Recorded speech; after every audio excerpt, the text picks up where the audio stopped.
আসসালামু আলাইকুম, bike knowledge ভিডিওতে স্বাগতম। আশা করি সবাই ভালো আছেন। তো আমার সামনে যে ডিসকভার 125 বাইকটি দেখতে পাচ্ছেন, এই বাইকটির মেন সমস্যা হচ্ছে আপনার চলন্ত অবস্থায় স্টার্ট বন্ধ হয়ে যাচ্ছে এবং আপনার আরপিএমের কাঁটাটা কাজ করতেছে না। তো দেখতেই পাচ্ছেন যে আমরা ওয়ারিংটা চেক করলাম এবং হাইড্রেশন কয়েল চেক করছি, ইগনিশন কয়েলটা চেক করতেছি এবং চেক করছি, মোটামুটি আমাদের চেক করা শেষ।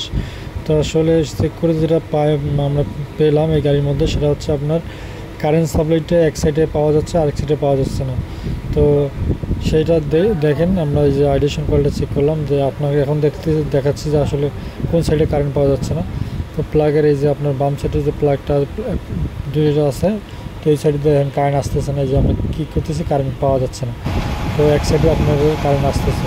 তো আসলে এটা মেন সমস্যা হচ্ছে, আপনার যদি এটা এই ধরনের সমস্যা হয়, আপনি তাহলে কী বুঝবেন যে আপনার বাইকে কী সমস্যা? আপনাকে ওয়ারিং হাইড্রেশন কয়েল চেক করার পর দেখতে হবে যে আসলে এটা কী সমস্যায়। দেখেন এই বাইকটা এই সাইডে আমরা লাইন পাচ্ছি। তো এটা মেন সমস্যাটা হচ্ছে আসলে সিডিআইটা যেটা আছে, এই সিডিআইটা আপনার শর্ট হয়ে গেছে, অর্থাৎ নষ্ট হয়ে গেছে। তো এটা আপনার সিডিআইটা পরিবর্তন করেই দিলেই আসলে বাইকটা মোটামুটি ওকে, মানে সিডিআইটা ঠিক করে চেঞ্জ করলে বাইকটা ওকে। তো আসলে যাদের এই ধরনের সমস্যা, অবশ্যই আমাদের সাথে যোগাযোগ করবেন। আমরা এখানে সিডিআইটা চেঞ্জ করে দিচ্ছি। যারা এই ধরনের সমস্যার সম্মুখীন হবেন, আমাদের সাথে যোগাযোগ করবেন। আমাদের ঠিকানা হচ্ছে কলেজ রোড, 4 নম্বর, আরফিন মোটরস।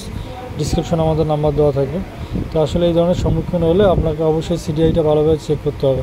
আর সিডিআই নষ্ট হওয়ার কারণটা হচ্ছে আপনার অনেক সময় প্লাগ শর্ট হয়ে যায়, ঠিক আছে। প্লাগ আপনারা অনেক সময় মতো পরিবর্তন করেন না, যার কারণে অনেক সময় সিডিআই নষ্ট হয়ে যায়।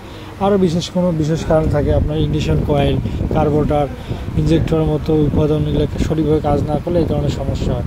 তো যাদের এই ধরনের সমস্যা, তারা অবশ্যই আপনার প্লাগ, স্পার্ক প্লাগ, তারপর ইগনিশন কয়েল, তারপর কার্বোরেটর, আরপিএম, কার্বোরেটর, আপনার এগুলো জিনিসগুলো চেক করতে হবে। এগুলো যদি আপনার সঠিকভাবে চেক করেন, তো অবশ্যই আপনার এই ধরনের সমস্যার সম্মুখীন হবে না এবং সিডিআই সহজে নষ্ট হবে না। তো দেখতে পাচ্ছেন আমাদের গাড়িটা সেটিং করা শেষ। এই দেখেন আমরা এখন স্টার্ট দিচ্ছি। তো দেখেন আমরা স্টার্ট দিয়ে দিলাম এবং আরপিএমের কাঁটাটা কাজ করতেছে।